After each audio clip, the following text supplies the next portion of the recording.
Olá, estamos em novembro, mês da consciência negra, momento do nosso já tradicional episódio a respeito do antirracismo no contexto dos direitos humanos e da internet. As oportunidades para a gente poder enfrentar a questão racial têm se avolumado em toda a sociedade e não é diferente nas questões relacionadas à governança da internet. Muitos são os aspectos que vão chamar a nossa atenção, entre os quais as estratégias que a gente pode tentar traçar, por exemplo, por meio das políticas de cotas.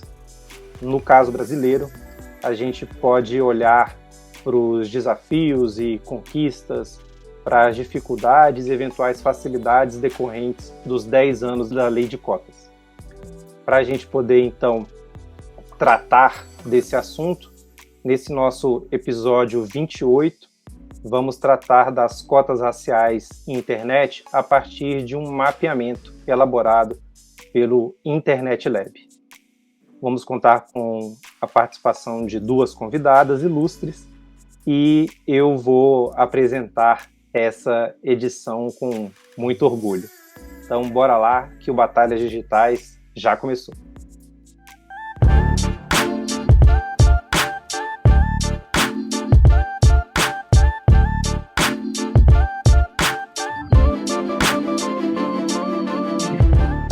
Então, pessoal, a nossa ideia nesse episódio é conversar um pouco sobre esse estudo, né, bastante sistematizado e estruturado, com uma metodologia muito bacana que foi lançado esse ano de 2022 pelo Internet Lab.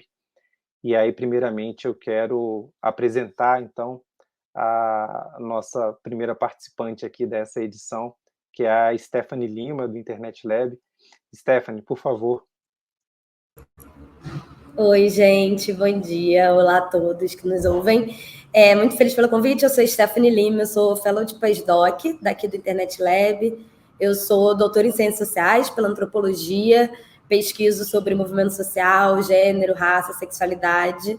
E também sou atuante do movimento de mulheres negras há mais de 10 anos e faço parte da articulação de jovens negras feministas. Então, falar sobre cotas e falar sobre a pesquisa que a gente está fazendo aqui passa tanto pela minha pesquisa, mas tanto também pela minha trajetória como uma jovem negra estudante na universidade. E aí, estou muito feliz de a gente conversar aqui hoje. Maravilha, Stephanie. E além, né, para a gente trazer uma perspectiva de fora, né, a respeito desse material tão interessante, mas obviamente de dentro, né, da temática racial e inclusive da temática no contexto da tecnologia e sociedade, vamos poder contar também aqui com a O'Hara Moreira. O'Hara. Opa, gente, bom dia para todo mundo que está assistindo e está ouvindo a gente. É um prazer, obrigada pelo convite, Renan. Acho que eu fico sempre muito contente, porque quando eu encontro outras pessoas que eu leio trabalho, que eu admiro a atuação, que são referências para mim, é uma honra muito grande.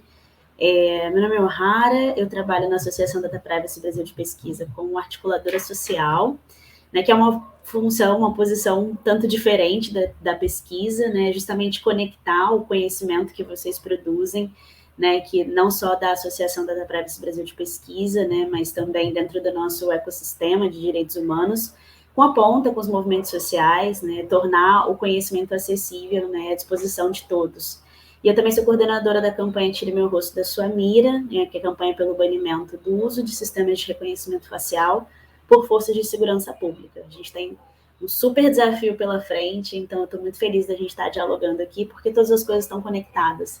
No final, o conhecimento que a gente está produzindo aqui é pela vida plena, por uma vida digna, né, uma existência de pessoas negras, né, de uma forma cada vez mais próximo daquilo que está dentro da nossa Carta Constitucional, enfim, reconhecendo a sua humanidade, a plenitude da sua existência. Então, estou muito contente pelo papo. Muito obrigado, O'Hara. Então, completando aqui as apresentações, né? Eu sou Paulo Renat, co-diretor do Aqualtune Lab, sou doutorando em Direito pela Universidade de Brasília e posso dizer que eu sou um recém-interessado, uma pessoa que apenas recentemente se ativou na questão racial de forma mais teórica, né, e mais específica, mas que venho sendo aí, né, um corpo negro que questiona, né, já há uns bons anos, no sentido, né, dessa de todo esse cenário de exclusão, né, e de, enfim, uma minoria hegemônica que acaba tendo pouco espaço, pouca voz. Então é muito bom também poder contar com mais um episódio aqui em que eu participo com outras pessoas negras, né? Mais um espaço em que a gente consegue se reconhecer e ter esse diálogo, né? Respeitado aqui não só o nosso lugar de fala, mas em específico o nosso protagonismo. Então, para a gente entrar direto aqui no tema do nosso episódio, lembrar que a O'Hara, por exemplo, participa da questão da segurança pública e o contexto do reconhecimento facial.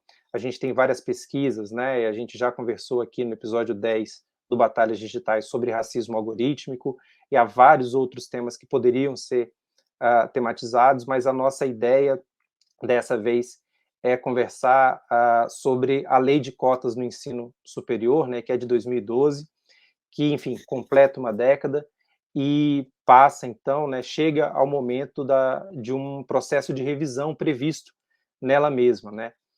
E são várias conquistas significativas nas últimas décadas, ao mesmo tempo em que permanece uma intensa desigualdade, tanto no acesso quanto na produção de conhecimento no Brasil. Então, eu queria passar a palavra para a Stephanie, para a gente entender melhor, né? Quais foram os elementos, né, as circunstâncias que deram ignição para a produção desse mapeamento? Para começar a falar do mapeamento, acho que é importante falar que em 2021 o Internet Lab ele é uma das organizações que consegue, né, é concedida do Fundo de Equidade no Conhecimento da Wikimedia. E aí, a partir desse fundo, a gente começa a desenvolver uma pesquisa que é para pensar sobre as barreiras na desigualdade no acesso de conhecimento de pessoas negras e indígenas no contexto brasileiro e de como que a internet atua em todo esse campo dessa desigualdade. Quando a gente começa, eu entro, né, para desenvolver essa pesquisa e começo a desenvolver essa pesquisa, foi em novembro do ano passado, então a pesquisa ia ser desenvolvida, o primeiro ano da pesquisa em 2022, e a gente se atenta a isso, né, que 2022 é o ano onde a lei de cotas, que é um marco que fala sobre exatamente desigualdade e produção de acesso a conhecimento de pessoas negras e indígenas no Brasil, ia fazer 10 anos, né, ia completar 10 anos. E uma das coisas muito importantes é que esse tema no Brasil vai falar sobre desigualdade no conhecimento, tanto para o movimento negro, tanto para o movimento indígena, é histórico. Isso está presente, a luta pela educação nesses movimentos sociais, ela é presente há anos, desde o século XIX ou até antes, mas marcado no movimento negro, no movimento indígena organizado desde essa época. Então, a nossa ideia inicial foi entender que existem várias pesquisas, existem vários articuladores e organizações que lutam sobre esse tema há anos, muito antes da lei de cotas. Então, o nosso desejo na pesquisa inicial seria conseguir reunir tanto pessoas que são atuantes do movimento negro, da sociedade civil, da universidade e de outros atores sociais, pessoas também do movimento indígena que também atuam e são referências no tema, e também pessoas que trabalham com conhecimento livre, né, para tentar fazer essa conexão entre a produção e desigualdade muito específico de conhecimento negro e indígena com a relação da internet, de como que isso pode se articular. E a gente fez a reunião de todos esses atores num encontro e num seminário para conseguir entender e ouvir essas pessoas. A gente utilizou para a organização do seminário, que depois gerou o mapeamento, né? A gente utilizou uma metodologia que é muito utilizada dentro dos movimentos sociais, que é a metodologia da escutativa. Então, a ideia era a gente ouvir essas pessoas, porque essas pessoas são especialistas sobre temas há anos. Então, a partir desse momento, nessa reunião, a gente juntou todos esses atores super importantes para entender quais foram as transformações, os desafios ainda e quais são as estratégias para essa desigualdade 10 anos após a lei de cotas, considerando a lei de cotas como um marco, tanto político, tanto social, porque hoje, né, depois de 10 anos, inúmeros pesquisadores, tanto de quantitativo quanto qualitativo, colocam que ela é a lei que atuou com uma maior diferença na diminuição da desigualdade, tanto educacional, mas no acesso realmente à educação de pessoas vulnerabilizadas, pessoas negras e indígenas e pessoas de classe social mais baixa, que também está contemplada pela lei. Então, ela realmente é um marco. Então, a gente tentou pensar através dela, também utilizando a lei de 2022, mas essa relação entre quais foram as transformações que a gente conseguiu nesses 10 anos, quais são ainda os desafios e quais são as estratégias que a gente pode tomar. E, basicamente, o material, ele junta tudo isso. Então, a ideia da lei de cotas, ela surgiu já no contexto do desenvolvimento da pesquisa. Ela não era um marco previamente definido quando o trabalho começou. Ela é, na verdade, eu acho que é um imbricamento muito próximo, porque o objetivo geral da pesquisa vem de um contexto internacional, né? Barreiras sobre desigualdade de acesso ao conhecimento. Quando a gente pensa Brasil, a primeira coisa na nossa cabeça foi: não tem como pensar sobre desigualdade no acesso ao conhecimento e transformações sociais sem pensar a lei de cotas. Então, ela foi, na verdade, um conjunto, não veio antes nem depois, era isso. Não tem como pensar sobre barreiras de pessoas negras, indígenas e pessoas de classe social vulnerabilizadas, sem pensar a lei de cotas como um marco extremamente importante que fez essas pessoas entrarem na universidade, fez, sei lá, eu estar aqui conversando com vocês, porque eu também venho dessa expansão universitária, de todo o governo do PT. Então é isso, todo esse imbricamento, ele veio em conjunto. Então, pensar a lei de cotas é pensar sobre desigualdade no conhecimento, e a gente utilizou ela para pensar sobre isso. Maravilha. E aí, enfim, vinculada à ideia da Wikipédia, né, que muita gente, a grande maioria das pessoas só consulta, né, mas ela se define, né, também como a Wikipédia livre no sentido de que qualquer pessoa pode editar, e aí a gente faz o giro, né, de colocar as pessoas negras como produtoras de conhecimento. Quero puxar o O'Hara para a conversa com um primeiro pequeno gancho aqui, né, O'Hara? Estou vendo a sua biblioteca aí atrás, né, além do grande símbolo da nossa esperança política renovada em 2022 aí, queria poder te perguntar sobre autores negros e autoras negras nessa sua biblioteca aí atrás.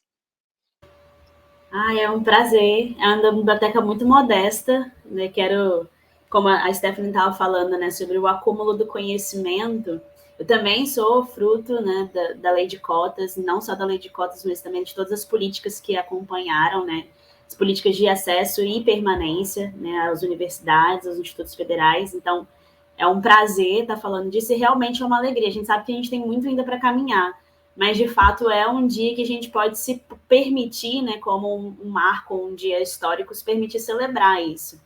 E acho que, falando sobre autores negros, eu tenho 3 aqui em destaque que eu tenho pensado muito nos últimos tempos. Let's go, mine. Bom, esse aqui é o Yasuke, gente.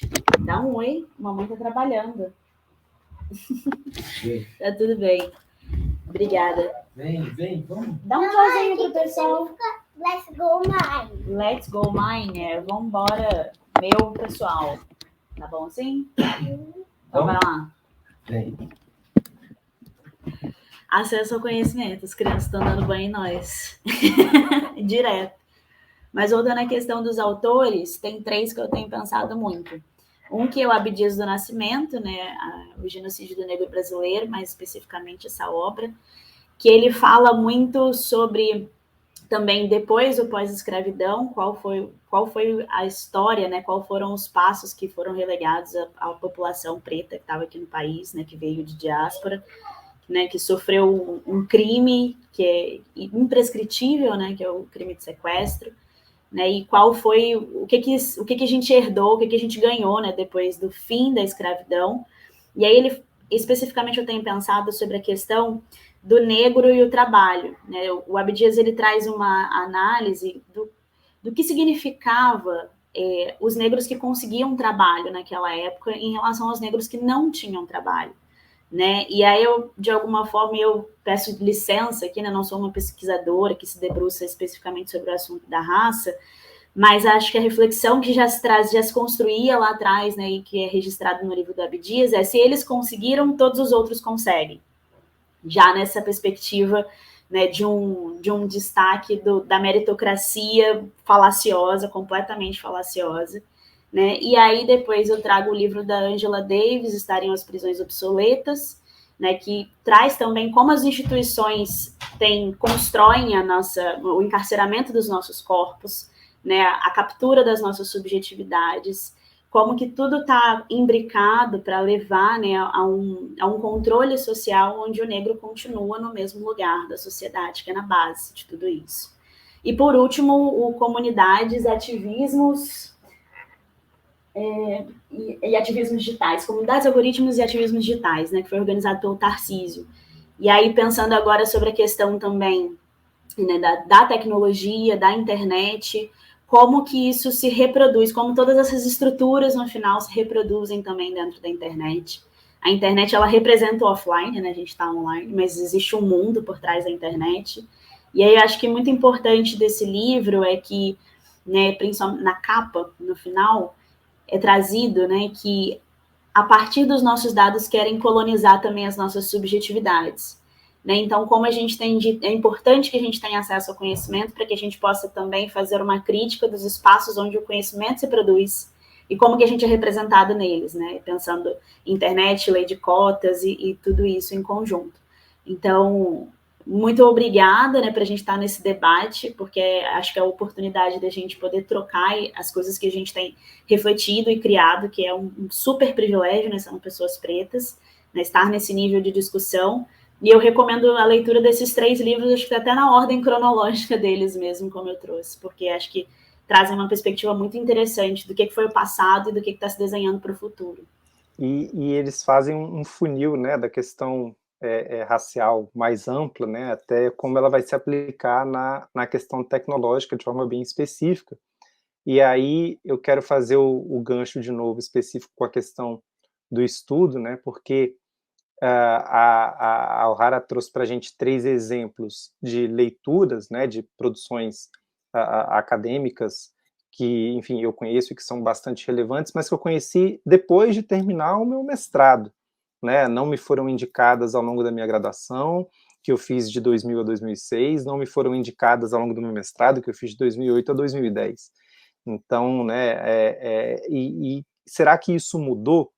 Né, e uma das estatísticas que o mapeamento, né, traz ali é que apenas 16%, né, do corpo docente, né, professores e professoras nas universidades, são pessoas negras.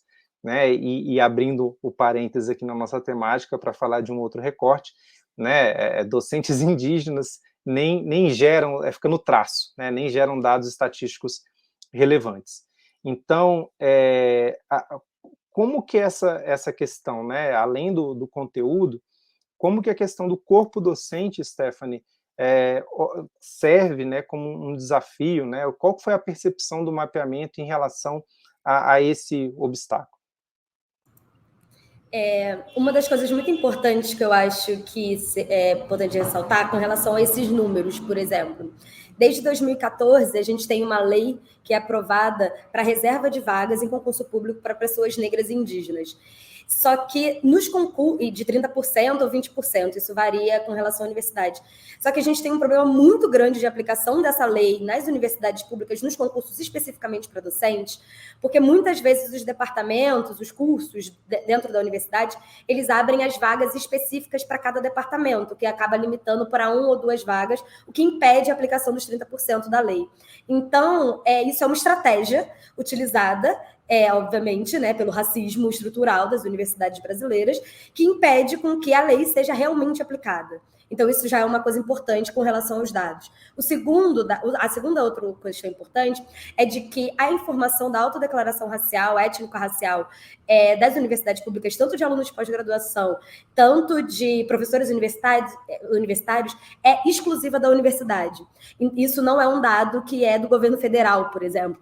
Então, isso é algo que é muito difícil de você conseguir levantar. As universidades, elas não fazem esse levantamento qualitativo dos seus professores docentes. Então, até esse número de 16% são de pesquisadores que vão em busca disso, mas não existem dados nacionais onde a gente consegue numerar isso. Por isso que não existem dados com relação aos docentes indígenas, porque não tem essa busca, não tem esse dado que é retirado das universidades, né?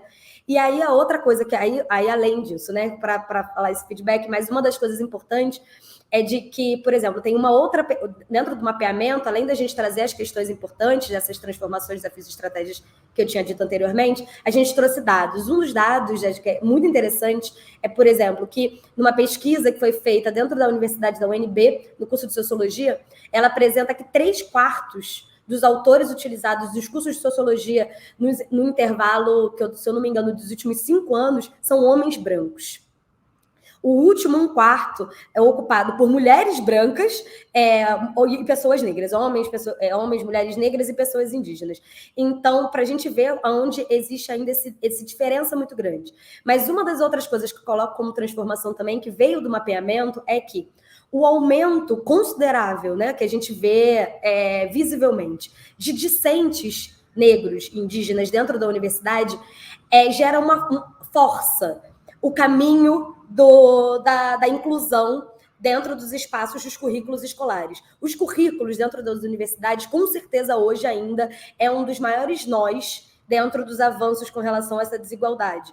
O que acontece muito, por exemplo, é uma determinada abertura que já vem sendo observada de professores que abrem, que colocam autores negros, colocam referências que são utilizadas muitas vezes internacionalmente, a gente não usa no Brasil, em disciplinas que não são obrigatórias.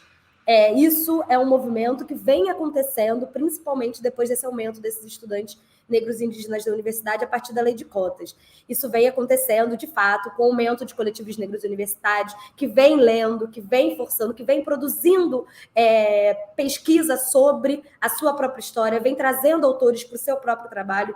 Agora, os currículos das disciplinas obrigatórias, eles ainda são colocados tanto para esses estudantes, até por professores que tentam, né, fazer esse movimento, professores negros e professores brancos, que estão junto nessa luta, os currículos das disciplinas obrigatórias, até da área de humanas, que, no geral, é a área um pouco mais...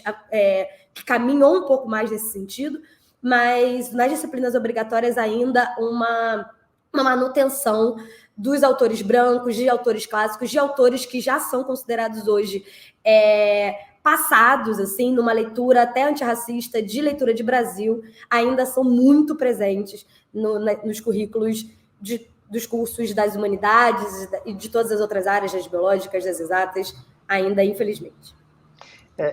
E é um dos aspectos, né, transversais ali, mas que fica bem marcado no relatório, é o papel da internet, né, numa eventual redução das desigualdades.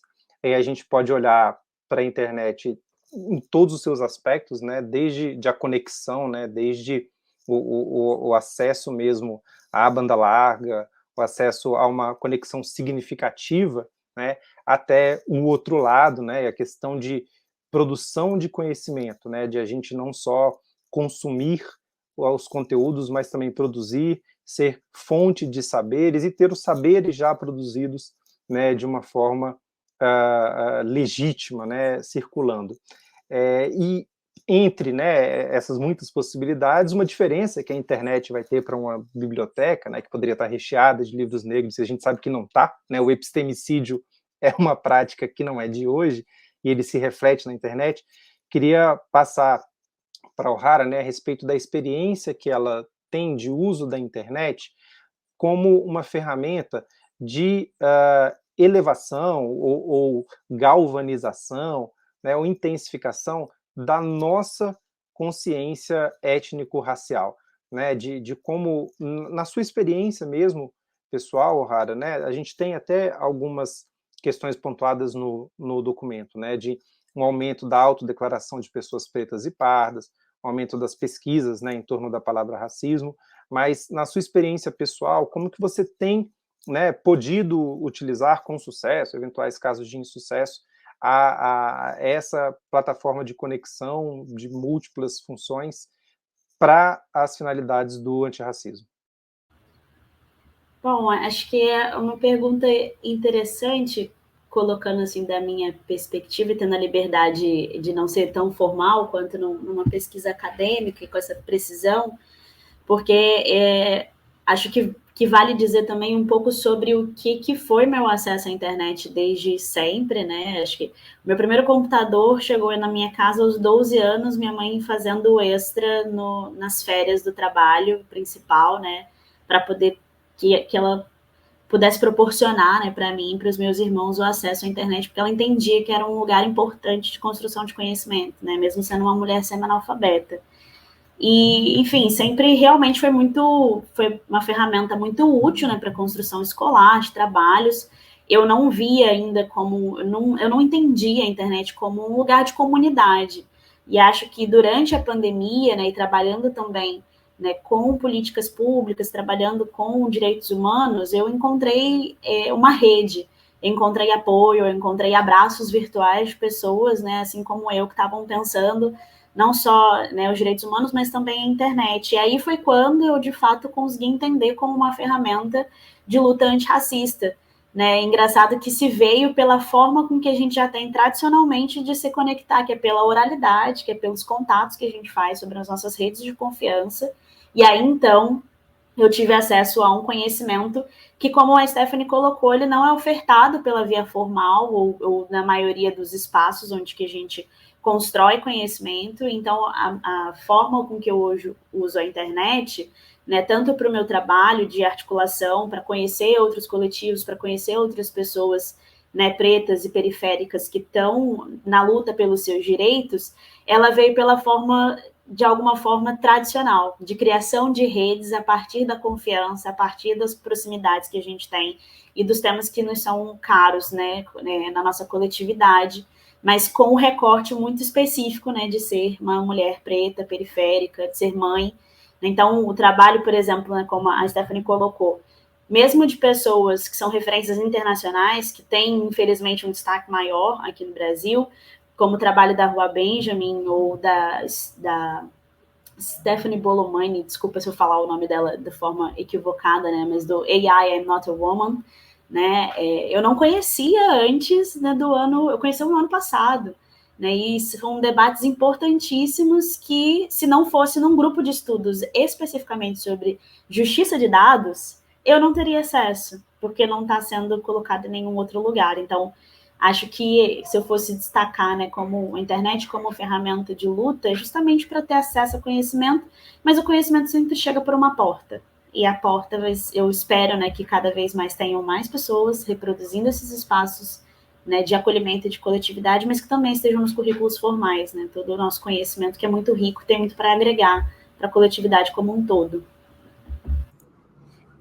Paulo, posso só acrescentar uma coisa que eu acho super importante nessa questão, é de como que essa articulação da internet, da universidade e da lei de cotas, por exemplo, entre os estudantes e todas as pessoas que a gente ouviu, a gente fala sobre a internet como essa possibilidade de acesso desses textos que a universidade, né, esses lugares tradicionais não dá, mas em grande maioria o relato era de que o fato dessa pessoa, né, desse jovem negro indígena ter entrado na universidade, ele conseguiu ter acesso aos seus pares, e a partir dos seus pares, outros estudantes negros, outras pessoas que tinham determinado debate racial, a partir desses coletivos universitários, esses grupos, começou a tentar sobre esses determinados temas, sobre igualdade racial e tal, e a partir dessa coisa do coletivo, ali dentro da universidade, que não é a universidade, é o espaço da universidade, ele vai para a internet e ali na internet ele descobre Lélia Gonzalez, Abdias de Nascimento, Beatriz de Nascimento. Ele descobre um mundo de autores que não estão nem na biblioteca, mas é a internet que coloca. Mas é como esse caminho entre a lei de cotas, ele entrar na universidade, conhecer os seus pares, os seus parceiros e ir para a internet para acessar esse conhecimento que não está na biblioteca tradicional. Esse movimento é algo que é muito comum e de relato muito grande, né? Então, acho que eu queria só acrescentar esse ponto dessa conexão junto com o que a Rora trouxe.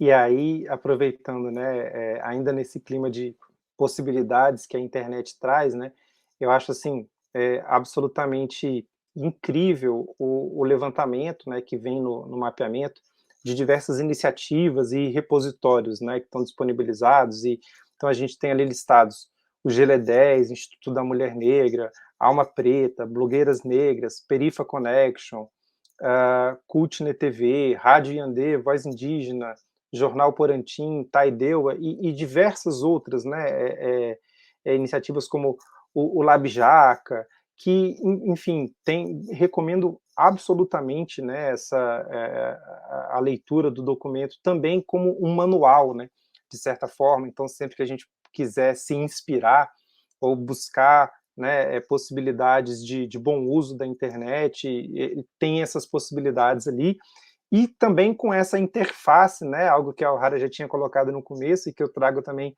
da experiência pessoal aqui de nós três, né, a gente se conhece online e eventualmente se encontra presencialmente, e cada encontro acaba sendo, né, muito, muito potente, né, e vai criando novos simbolismos.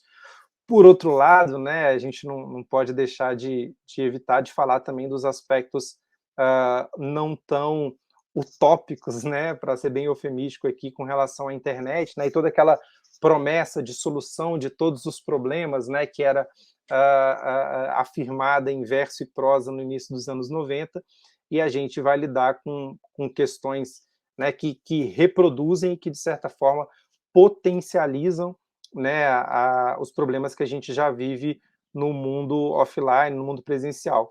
Então, Stephanie, o que o mapeamento conseguiu, né, sistematizar com relação às questões de discriminação, de ódio racial, né, em termos de preconceito mais específico, e também de uma forma indireta, não tão explícita, né, da questão do colonialismo de dados? Uma das coisas mais importantes que eu acho para a gente falar sobre isso, eu acho que com relação a essa questão do colonialismo de dados, a O'Hara pode acrescentar bastante, mas uma das coisas que eu acho que é essencial da gente pensar estruturalmente, quando a gente pensa essa questão, é a questão da renda. Quando você vai pensar sobre produção e acesso de conhecimento de pessoas negras e indígenas, de pessoas em situações de vulnerabilidade, e você vai pensar sobre internet, você vai pensar sobre universidade, você vai pensar sobre renda. Porque muitos dos relatos, assim como a O'Hara trouxe, por exemplo, a primeira vez que ela teve computador de acesso, ela teve com 12 anos. Para você produzir conhecimento, você precisa de tempo. Quando você precisa de tempo, você precisa de dinheiro para você ter tempo. Porque quem tem dinheiro come, né? Existe uma cadeia entre você ter uma renda, você ter uma possibilidade de você se alimentar, de você ter uma possibilidade de você ter um pouco de tempo para você poder acessar os espaços, é você ler coisas que você vê na internet. Então, existe toda uma articulação entre... E é isso, né? Também existe a possibilidade da renda de você ter um acesso melhor à internet pelo computador, de você não ter necessariamente exclusivamente pelo celular.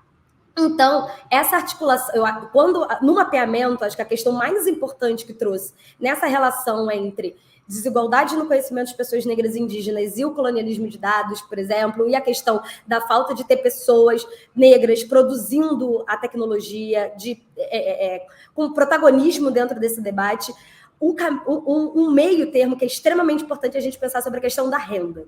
Questão sobre acesso. Porque quando a gente também pensa, por exemplo, a manutenção desses estudantes dentro da universidade, a gente vai falar sobre permanência. No início, o Renan trouxe sobre a questão da revisão da lei de cotas, né, por exemplo, desse ano. Ela não é um processo de validação, né, tanto que a lei ela ainda continua.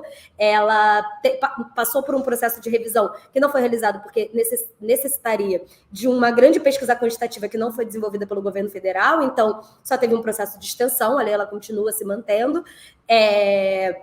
Mas uma das grandes questões era uma tentativa de alguns parlamentares do movimento negro de indígena de acrescentar, por exemplo, na lei a questão da obrigatoriedade da permanência, do auxílio permanência desses estudantes. Porque quando você oferece a possibilidade desse estudante se manter dentro da universidade em igualdade com os outros estudantes que têm outro nível de renda, você fala, acho que sobre todas essas camadas que a gente está falando aqui. Então, eu acho que essa questão do mapeamento, né, o que ele mais trouxe, que a gente conseguiu mapear, foi a questão da renda e da desigualdade com relação a esse acesso da renda. E até quando a gente vai falar sobre editores da Wikipédia, sobre a questão da Wikimedia, sobre o uso de determinadas plataformas, quando a gente vai falar especificamente desse tipo dessas populações, né, que a gente está falando aqui de população negra, mas também trazendo a população indígena, a gente vai falar sobre acesso à renda. E aí eu acho que essa é a grande questão que o mapeamento trouxe para a gente pensar sobre isso. E aí, passar a bola para o O'Hara aqui, queria ouvir de você também a respeito da questão enfim, tanto relato de experiências e até eventualmente puxando também para uma questão eventual de regulamentação, né, das redes sociais a respeito, né, de discursos de ódio e todas essas questões mais violentas em termos verbais que a gente tem visto enfim, de forma geral, né, na internet. Bom, acho que por último que a Stephanie trouxe sobre a questão de acesso à renda e com o acesso, né, ao conhecimento e a postos de trabalhos um tanto mais qualificados, né, tem uma pesquisa muito interessante que demonstra como é a interação das redes sociais de mulheres negras que ascenderam. Eu vou pedir desculpas porque agora eu não vou lembrar com precisão qual foi o pesquisador, né, mas a presença de mulheres negras que ascenderam, né, numa posição de poder, e aí a gente não está falando nem numa posição social privilegiada a ponto de ser dona de nenhum meio de produção, a gente não está falando disso, a gente está falando de minimamente mulheres negras atingindo uma posição e a possibilidade, né, de experimentar nas suas vidas a humanidade, né, de você poder comer onde você quer comer, de você poder viajar, de você poder exercer uma profissão, ser uma referência nisso, e como que isso incomodava as pessoas, né, nas redes sociais, e pessoas que não eram das redes de contato dessas mulheres e os ataques que essas mulheres sofriam. Então, a gente percebe que, né, que, mais uma vez, o offline ele é reproduzido no online, não, a internet não vai ser ele é uma ótima ferramenta, mas não é um lugar asséptico, né? Não é um lugar onde que, infelizmente, é o futuro, mas o nosso futuro carrega o nosso passado, né? Então, assim, eu, enquanto, né, mulher negra, discursos de ódio e tudo mais, eu entendo também que existe, acho que, um cuidado que a gente precisa ter, e aí, opinião pessoal, né, sobre como as estruturas de poder e a objetificação, né, das pessoas pretas, elas acontecem também nas redes sociais, né, e como, numa perspectiva individual, eu tenho redes sociais, é importante para o meu trabalho, inclusive para me conectar com as pessoas, mas eu penso muito antes do que eu vou postar ali ou não, de como eu vou me relacionar com aquele espaço ou não. Porque eu não posso esquecer também que, se é na internet onde a gente também produz riqueza, existe quem é o dono disso, quem controla, e as formas com que isso vai refletir na nossa relação uns com os outros. Então, pessoas brancas continuam, né, e também se valendo, né, de alguma ausência de regulação, e aí eu também não sei necessariamente se é pela regulação, pelo punitivismo, ou coisas nesse sentido que a gente vai resolver, né, mais esse espaço, mais essa arena, né, onde a gente recebe os ataques que recebe, né, eu não sei se é por essa via, né, mas definitivamente a gente tem que entender que liberdade de expressão não é uma carta branca para a gente sair deferindo todas as podridões da nossa alma, né, acho que não pode. Acho que também, como você trouxe, Renato, todos esses espaços de comunicação e esses grupos, né, fortalecendo uns aos outros, produzindo beleza, produzindo conhecimento, dando suporte uns aos outros, porque a internet é um espaço hostil, assim como o mundo é um espaço hostil para pessoas pretas. Então, acho que é isso. Não me sinto completamente segura, tenho parcimônia, procuro cada vez mais aprender sobre a internet, sobre as formas de reprodução, né, e de produção de conhecimento, porque é um espaço também de disputa e em que o debate precisa também ganhar mais corpo, mais forma e mais respeito também. E a gente, enfim, olhando essas questões de trajetória, né, eu penso muito na questão dessa história mesmo, dessa temporalidade, né, a gente está, esse, né, é o mês da consciência negra, e até sobre essa data a gente tem uma história bem específica que não é tão divulgada, não é tão conhecida, né, mas a gente é uma data que foi proposta, isso é importante, né, ter em mente que ela foi proposta contra o dia 13 de maio, né, que é o dia da assinatura da Lei Áurea, né, por um grupo Palmares, e a proposta é formalizada em 1971, quando já é celebrada a primeira data, né, do dia 20 de novembro, e esse grupo vai se extinguir em 1978, quando o Movimento Negro Unificado lança um manifesto defendendo a data, né? Então o grupo, liderado pelo Oliveira Silveira, já se encerra um grupo de Porto Alegre. O grupo se encerra falando, bom, a gente atingiu o nosso objetivo, né? A semente do dia 20 de novembro está lançada. Só em 87 a gente vai ter uma primeira lei que comemora a data do 20 de novembro, mas que não estabelece ela como feriado. E até hoje no Brasil, né, a gente tem somente 5 estados que definem essa data como feriado, né? Alagoas, Amazonas, Rio de Janeiro, vou esquecer os outros 2 aqui, mas são apenas 5 estados que definem como feriado, e tem cerca de 1.000 dos 5.000 municípios brasileiros que definem como feriado. Então, na maior parte do Brasil, não é feriado, inclusive em alguns estados, em nenhum lugar, nenhum município é feriado. E então é uma data, né, que conta com mais de 50 anos de luta e que ainda não traz, né, esse reconhecimento. E especificamente em termos de linha do tempo, o relatório traz uma linha do tempo bastante detalhada ali a respeito, né, das etapas de ampliação dessas várias políticas voltadas para a questão educacional, mas pegando ali, né, alguns marcos importantes, até fazendo essa sobreposição com a questão do Dia da Consciência, Dia Nacional de Zumbi e da Consciência Negra, né? Em 2003, a gente vai ter uma lei que estabelece, na Lei de Diretrizes e Bases, que tem que se ensinar o ensino da história africana, né, nas escolas, e marca o Dia da Consciência Negra. Depois a gente vai ter e a ideia do Reúne, depois em 2007, né, o programa Universidade para Todos, em 2008 o ensino de História e Cultura Afro-Brasileira e Indígena, né, e entra a questão indígena, e em 2013 a gente vai ter o Programa Nacional dos Territórios Etnoeducacionais. E em 2016, a entrada de uma portaria, né, não é obrigatório, mas enfim, uma regulamentação das cotas também nos programas de pós-graduação, né. Eu entrei por cotas no meu doutorado na UNB, eu sou também pesquisador no IRIS, Instituto de Referência Internet e Sociedade, também fui selecionado por meio de cotas, né, e a gente, eu queria, então, primeiro pedir para vocês uma sobreposição aí, né, um relato pessoal da história de vocês com essa história das cotas, né, como vocês enxergam a trajetória pessoal de vocês em relação a essa história que a gente tem, tanto do Dia da Consciência Negra, quanto dessa política educacional voltada, né, para o processo das pessoas negras ao ambiente educacional formal. Primeiro, a Stephanie. Eu sou a primeira pessoa da minha família a entrar numa universidade pública.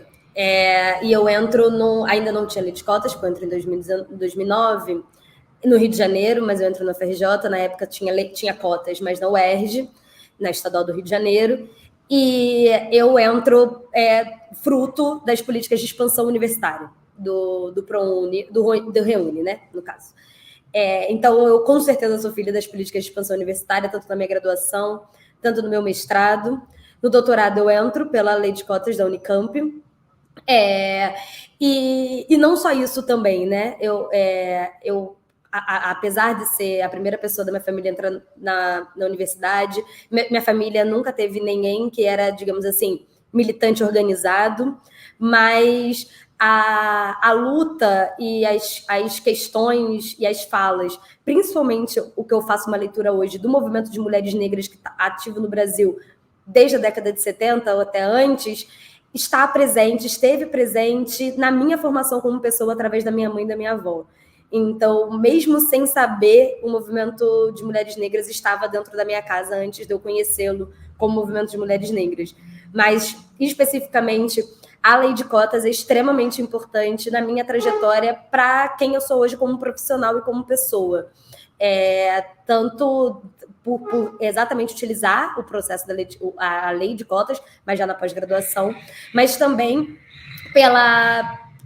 é isso, assim, eu entro numa universidade que é muito mais branca da que eu saio no doutorado, e saio vendo uma outra universidade com muito mais esperança, e é o que eu faço na minha pesquisa de doutorado, né? A minha pesquisa de doutorado é sobre coletivos negros universitários. E eu vou estudar isso porque eu quero falar sobre aquela universidade que eu não vivi na época da graduação, mas que como ela está muito mais interessante e muito mais importante do que tinha antes e que vai ter, espero, né, pelos próximos caminhos. Então, é isso. Minha vez? Cara, acho que daria um filme. É realmente isso, porque eu entendi que a minha trajetória seria modificada pela educação muito cedo. Eu tinha por volta de uns 10, 11 anos. Eu, né, sempre cresci em lugares periféricos, né, nascida e criada na periferia, lá no Espírito Santo. E eu me lembro de um professor na quinta série dando mó sabão, assim, na turma, falando assim, vocês querem ser alguém na vida? Vocês vão ter de estudar. O que eu estou passando aqui para vocês, infelizmente, é muito pouco de tudo que vocês poderiam aprender. Porque vocês sabem que vocês moram num lugar, vocês são pessoas que, infelizmente, não vão ter as mesmas condições de quem tem dinheiro. E aí ele me falou do Instituto Federal, eu falei, bom, pera, vou ter de agarrar isso. E quando eu entrei no Instituto Federal, ainda não tinha, né, a lei de cotas, ou não estava implementada no Instituto Federal ainda, acho que ainda não estava implementada no Instituto Federal. E eu entrei por ampla concorrência. E eu me lembro que no meu penúltimo ano, perdão, eu fiz uma redação em relação, que era o título O Vencedor às Batatas, em que eu dizia que eu não queria que ninguém me desse nenhuma condição diferente do que os meus outros colegas, porque eu não era uma coitada. E a minha professora, uma mulher branca, ela se emocionou, sabe? Nossa, essa redação tá linda, tá perfeita. E aí eu conheci o movimento estudantil e o movimento negro estudantil. E aí eu consegui compreender, mesmo depois de anos aprendendo sobre história no ensino fundamental, no ensino médio, né, sempre colocando, né, que inclusive, né, a abolição da escravidão tinha sido um presente, né, uma dádiva dada por uma mulher branca, sempre colocando a gente, relegando a gente, né, numa posição passiva em relação à nossa história e às nossas lutas. Eu ainda não tinha entendido do que se tratava a lei de cotas, né, como reparação, que não tinha a ver necessariamente com a minha existência nesse tempo e espaço, mas tinha a ver com todos aqueles que vieram antes de mim, que deram o próprio sangue por esse país. Então, acho que pensando também no futuro, sobre a revisão da lei de cotas, é claro que a gente tem muita coisa para comemorar, principalmente pelo esforço das pessoas que, ao utilizarem das leis de cotas, trouxeram para esse país um acúmulo nunca antes visto na história. Acho que é muito importante dizer que alunos e alunas negras, né, que utilizaram dessa política fizeram um trabalho excelente, lindo, né, a nossa capacidade de produção, a nossa capacidade de performance dentro das universidades, a nossa persistência pela nossa história, né, faz com que todo o nosso conhecimento seja muito diferente daquilo que esse país já viu. Então, a minha relação, né, com a lei de cotas na universidade pública, eu também, né, eu pude ter acesso também pelas cotas, e eu desejo que a gente continue, né, com essa política pública, incrementando ela, não só a partir das cotas, né, mas pensando em permanência, em acesso, uma série de outras coisas, né, que o antes e o depois das cotas, que a gente consiga compreender essa política como uma política bem mais ampla, mas que a gente consiga compreender que ainda tem muito para ser ressarcido, e que a ferida da história que foi causada, né, pelo crime, né, contra pessoas pretas no Brasil, ele é irreparável. E a gente vai ter de continuar como uma linha no horizonte, né? A justiça como uma linha no horizonte, uma utopia. A gente vai ter que continuar investindo muito para que a gente possa um dia, quem sabe, né, ter um futuro mais igual, um futuro daquele que a gente se orgulhe, né? Porque do meu passado eu me orgulho como pessoa preta, mas o Brasil tem muito ainda o que pagar. E é uma questão, né, que a gente tem que lembrar que não se encerrou no período da escravidão, né, não se encerrou pela falta de reparação no período imediatamente subsequente, né, e são violências que continuam sendo perpetradas até hoje, né, mesmo quando a gente elege um governo que a gente, né, em que a gente deposita todas as nossas esperanças democráticas, a gente vai ver a composição da equipe de transição, né, e fica muito claro que talvez seria fica muito claro, né? Fica claro demais, né? Que precisaria talvez de uma lei de cotas para que houvesse mais pessoas pretas, né? Porque tá claro demais, né? O grupo de pessoas que integram a equipe. E com certeza a gente tem pessoas negras que teriam a contribuir com muito valor para a política, para a economia e para o direito, para a tecnologia, enfim, para todas as áreas do conhecimento, né? Então, gente, desigualdades e conhecimentos, transformações e desafios e estratégias após 10 anos da Lei de Cotas. É um material incrível, né? Um resultado aí de uma ação conjunta do Internet Lab e da Wikimedia, que galvanizou esforços de muitas outras pessoas, que vai falar, então, de acertos e transformações, de como nomear as dificuldades, e que encerra também com um olhar estratégico para o futuro. E recomendo imensamente a leitura e a consulta desse material, que tem também uma lista de nomes, né, de pessoas que foram consultadas. Eu tive a honra de poder integrar ali ao lado de outras pessoas negras e também de pessoas indígenas. Então, acho muito importante que esse material possa servir para que essa temática não fique só no mês de novembro, né, para que ela atravesse o ano inteiro e que a gente possa chegar em novembro de 2023 já com essa temática num cenário bem melhor. Então, quero agradecer aqui muito a Stephanie Lima, né, do Internet Lab, a O'Hara Moreira, do Data Privacy, e, enfim, mandar um salve aí para toda a galera da Coalizão de Direitos na Rede. É isso, pessoal. Esse Batalhas Digitais fica por aqui. Até.